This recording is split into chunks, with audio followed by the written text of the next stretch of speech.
CUT 2026 Delhi university, BHU, JNU या फिर तमाम तरह की जितनी भी सेंट्रल यूनिवर्सिटी है, उसका आपका एडमिशन प्रोसेस किस अकॉर्डिंग रहता है, उसकी संपूर्ण जानकारी समझने वाले।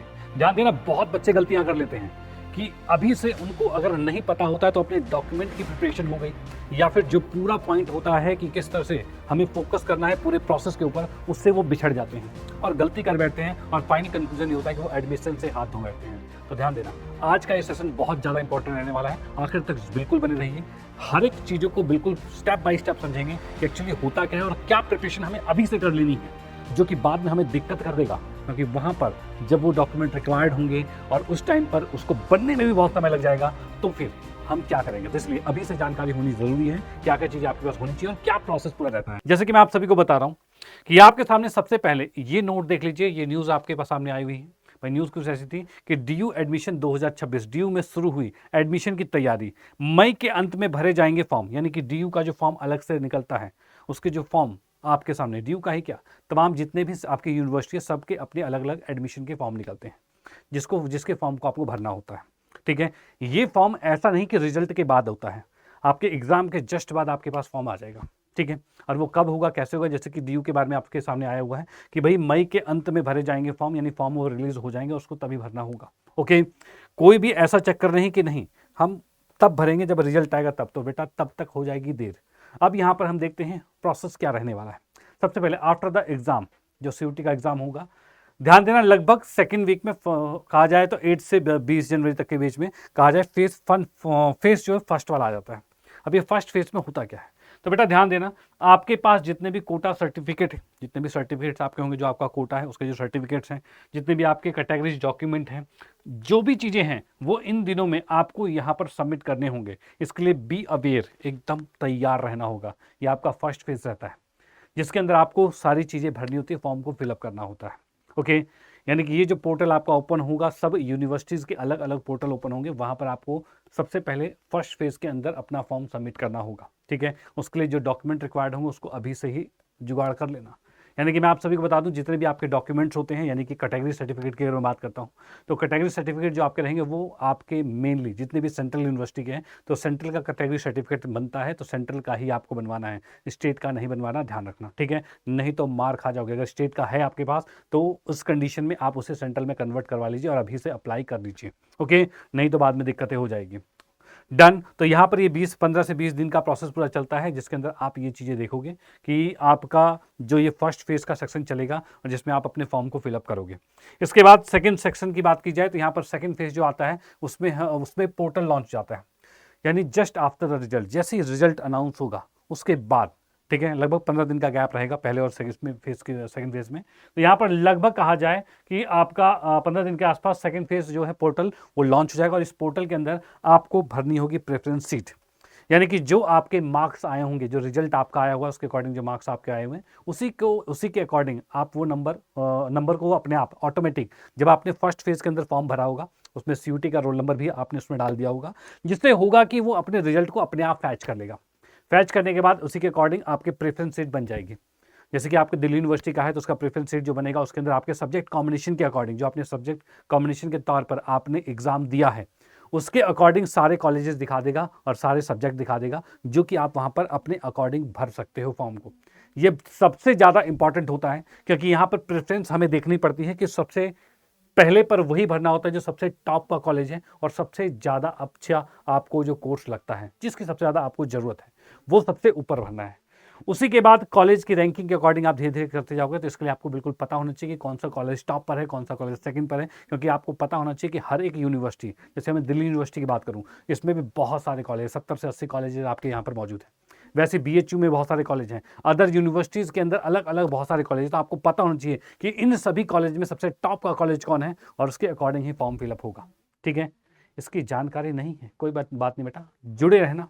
ठीक है, जुड़े रहना, इस चैनल को सब्सक्राइब कर लेना, और आगे मैं बताने वाला हूं कैसे आप मुझसे पर्सनली कनेक्ट होगे, तो उसके बाद मैं आपको पर्सनली गाइड करता रहूंगा। ठीक है, ये सारी चीज़ें मैं बताऊंगा, कोई दिक्कत नहीं है। यहाँ पर हम देख पा रहे हैं कोर्सेज का सिलेक्शन कर लेना है, यानी कि प्रेफरेंस सीट भरनी है, कोर्सेज का सिलेक्शन करना है, कॉलेज की रैंकिंग देखनी है और उसके बाद फिल कर देना है पूरा प्रॉपरली एकदम टाइमिंग के अकॉर्डिंग, जो टाइम आपके पास है दिया रहेगा कि इस टाइम के अंदर में भरना है, उसी में भर देना है, ठीक है। ऐसा बिल्कुल नहीं करना कि भाई लास्ट टाइम पे आप जाकर फॉर्म भरोगे। जो भी डेट होगी उससे 2-4 दिन पहले ही भर देना, क्योंकि बाद में कंफर्म है ऐसा रहता है कि भाई नेटवर्क का ग्लिच होता है, साइट क्रैश हो जाती है, बहुत चीज़ें होती हैं, तो ये चीज़ दिक्कतें रहती हैं। उसके बाद हम नेक्स्ट की बात करते हैं जो मेनली ड्यू के अंदर होता है कि सिमुलेटेड रैंक जो आपके पास बनती है, यानी उसी के अकॉर्डिंग रैंक बन जाती है, और रैंक के अकॉर्डिंग वो डिसाइड होता है कि आप कौन से रैंक पर हो और आपको कौन सा कॉलेज मिलेगा, ठीक है। वो रैंक हर सब्जेक्ट वाइज आपके रैंक आपको देखने को मिल जाएंगे, ठीक है, कि इस मैथ्स में कितने रैंक है, फिजिक्स में कितने हैं, केमिस्ट्री में कितने हैं, सबके अपने नंबर्स के हिसाब से रैंकिंग दिख जाएगी, और वो रैंकिंग के अकॉर्डिंग आप कॉलेज प्रेफरेंस भरोगे और उसी के अकॉर्डिंग आपको वहाँ पर सीट अलॉट होगी।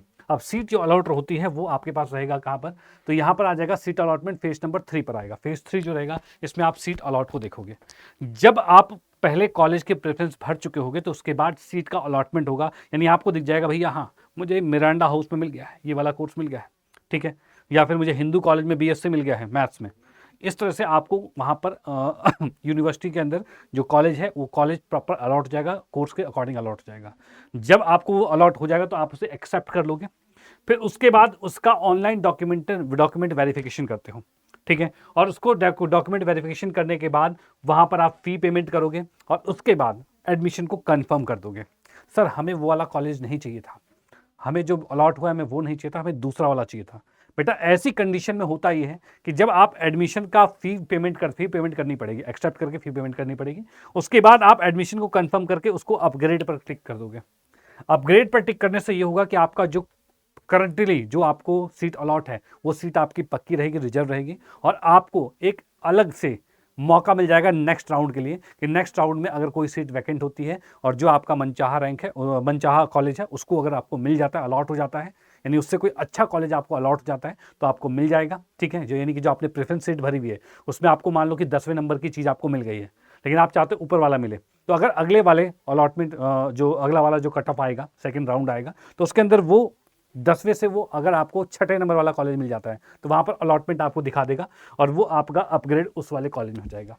जब उसमें हो जाएगा तो वहाँ पर आप उसको भी एक्सेप्ट करके और उसके बाद उसकी फ़ी पेमेंट करोगे, जो फ़ी पेमेंट पहले की थी, और अब जो रहेगा दोनों के कॉलेज में जो भी फ़ी का डिफरेंस रहेगा वो आपको पे करना होगा या फिर आपको वो उल्टा मिल जाएगा, ठीक है। तो ये होता है अपग्रेड के सेक्शन में, यानी कोई टेंशन वाली बात नहीं कि अगर आपके पास कॉलेज अगर 10वें नंबर पे वाला आया हुआ है तो आप उसे अपग्रेड भी कर सकते हो, और ये चीज़ें भी अवेलेबल रहेगी वहाँ पर। तो यहाँ पर आप इसको करोगे, इसको अपग्रेड करोगे। अपग्रेड में कुछ जगह आपको ये अपग्रेड का ऑप्शन जो होगा वो फ्लोट टाइप में दिखेगा, फ्लोट ऑप्शन होगा, उस तरह से आपको अपग्रेड का दिखेगा, ठीक है। तो ये भी चीज़ आपको दिख सकती है। ओके, फाइनली जब ये अपग्रेड हो जाता है या फिर आपने सीट को कंफर्म कर लिया, आपको सीट अलॉट हो गई, कंफर्म सब कुछ पेमेंट हो गया है, उसके बाद फाइनली होता है फिजिकल वेरिफिकेशन होता है।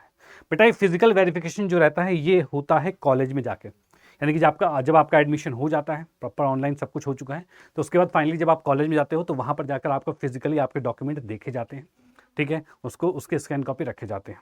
तो यहाँ पर जब आप अपने डॉक्यूमेंट को ले जाओगे, दिखाओगे, ये प्रोसेस जो होता है वो कॉलेज टू कॉलेज वेरी करता है। कुछ कॉलेज में पहले दिन ही हो जाता है, कुछ कॉलेज में 1 वीक में, कुछ में 2 वीक में, जैसा उनका टाइमिंग रहता है उस अकॉर्डिंग वो वेरिफिकेशन कर लेंगे, ठीक है।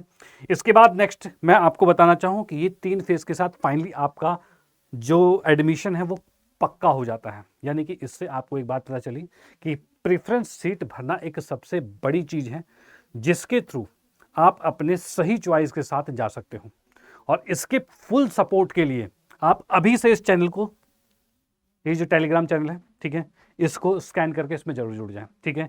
मैथ्स विद रवि सर अड्डा 247 इस नाम को सर्च कर लो या फिर इसको स्कैन कर लो। मैं बिल्कुल आपको सपोर्ट करने वाला हूँ, ठीक है, बिल्कुल यहाँ पर सपोर्ट करने वाला हूँ। इस चैनल को आपने सब्सक्राइब कर ही लिया होगा। और बाकी रही बात अभी के प्रिपरेशन की कि सर अभी तो हम प्रिपेयर कर रहे हैं, बढ़िया बेहतरीन तैयारी कर रहे हैं, तो ये जो तैयारी कर रहे हैं इसको तैयारी कैसे ज़बरदस्त की जाए, कैसे हम कंफर्म अपने सिलेक्शन को ले पाएँ, कैसे उस प्रेफरेंस सीट में अपने टॉप वाले कॉलेज पर सिलेक्शन ले पाएँ। तो बेटा आपके लिए बिल्कुल बेस्ट टू बेस्ट लॉन्च हो चुका है प्रतिज्ञा 2.0 बैच। तो बेटा ये एक आपका क्रैश कोर्स, बेहतरीन क्रैश कोर्स है जिसको वेल डिज़ाइन किया गया है, जिसके थ्रू मैं आपको बता रहा हूँ कि पूरा सिलेबस एकदम सटीक आपके CUT 2026 के अकॉर्डिंग पूरा पैटर्न के तौर पर पूरा बनाया गया है। इसमें क्वेश्चन प्रैक्टिस भी रहेगी, ठीक है। इसके अंदर आपको प्रतिज्ञा के साथ महापैक भी मिल जाएगा, नहीं कि इसके साथ साथ आपको पुराना जो बैच पिछला वाला जो बैच है, जो डिटेल बैच था, वो भी आपको कई सारे जितने भी बैच है सभी के सभी आपका एक्सेस आपको मिल जाएगा। यानी कि इस प्रतिज्ञा 2.0 के साथ आप अपनी तैयारी बेहतरीन कर पाओगे। ठीक है, एक चीज़ का ध्यान देना, अगर आपको सच में बेहतरीन सिलेक्शन चाहिए इस बार, कंफर्म सिलेक्शन चाहिए इस बार, तो इस वाले कोर्स को जरूर एनरोल करें। जैसे कि आर्ट्स वाले बच्चे आर्ट्स का ये था, साइंस वाला साइंस का है, और जीएटी लैंग्वेज जिससे पढ़ना चाहते हैं वो जीएटी लैंग्वेज ले सकते हैं। अब आप ये वीडियो देख रहे हो तो इस कंडीशन में कुछ तो डिस्काउंट बनता है, तो बेटा डिस्काउंट के लिए आप कोड यूज़ करें Y961। भाई ये वाला कोड आप यूज़ करें, आपको मैक्सिमम डिस्काउंट मिलेगा। ठीक है भाई, मैक्सिमम डिस्काउंट मिलेगा। डन है, कोई दिक्कत नहीं। ओके, तो बाकी कोई भी डाउट होता है कमेंट बॉक्स में जरूर कमेंट करें। बाकी मिलते हैं क्लासेस में, रेगुलर जुड़े रहिए, पढ़ते रहिए, मुस्कुराते रहिए और आगे बढ़ते रहिए। मिलते हैं नेक्स्ट क्लास में। जय हिंद।